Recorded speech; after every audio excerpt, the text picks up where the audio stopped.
Hello বন্ধুরা, কেমন আছেন সবাই? আপনি কি কখনো ভেবেছেন আপনার গাড়িতে যে পেট্রোল ঢালছেন সেটা আসলে কোথা থেকে আসে? মাটির অনেক গভীরে অন্ধকার আর প্রচণ্ড চাপের মধ্যে লুকিয়ে থাকা সেই কালো তরলটা কিভাবে ধাপে ধাপে শক্তিশালী জ্বালানিতে পরিণত হয়। ভাবুন তো, আজ আপনি যে পেট্রোল ব্যবহার করছেন সেটা যাত্রা শুরু হয়েছিল কোটি কোটি বছর আগে সমুদ্রের গভীরে। কিন্তু কিভাবে সেই প্রাচীন জৈব পদার্থ আজকের জ্বালানিতে পরিণত হলো?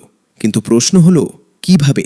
আজকের ভিডিওতে আমরা দেখব কিভাবে মাটির ৩ থেকে ৪ কিলোমিটার নিচ থেকে তেল তোলা হয়, কিভাবে সেই কাঁচা তেল ভয়ঙ্কর তাপের মধ্যে বদলে যায় পেট্রোল ও ডিজেলে, আর পুরো প্রক্রিয়ার পেছনে লুকিয়ে থাকা অবিশ্বাস্য বিজ্ঞান।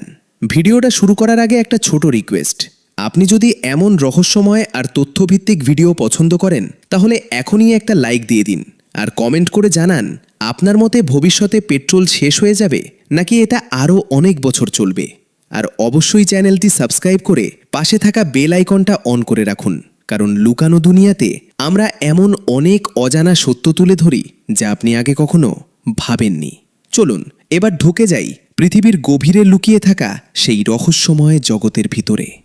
মাটির কয়েক কিলোমিটার নিচে, যেখানে সূর্যের আলো কোনোদিন পৌঁছায় না, সেখানেই লুকিয়ে আছে এই পৃথিবীর সবচেয়ে মূল্যবান সম্পদগুলোর একটি, কাঁচা তেল। কিন্তু প্রশ্ন হলো, মানুষ কিভাবে জানে এই তেল ঠিক কোথায় আছে? এখানেই শুরু হয় এক অসাধারণ বৈজ্ঞানিক প্রক্রিয়া, সিসমিক সার্ভে।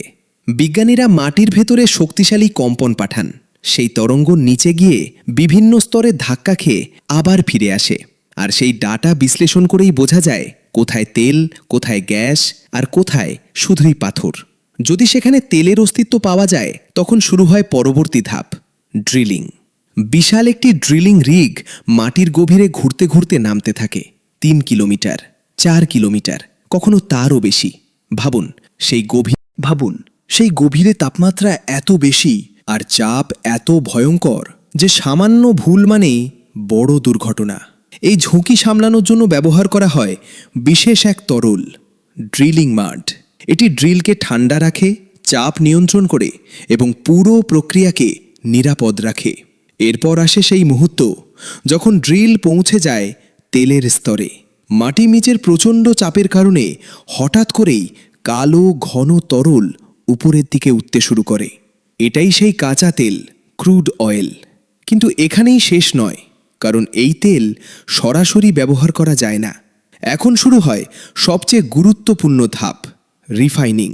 এই কাঁচা তেলকে প্রায় 400 ডিগ্রি সেলসিয়াস তাপে গরম করা হয়।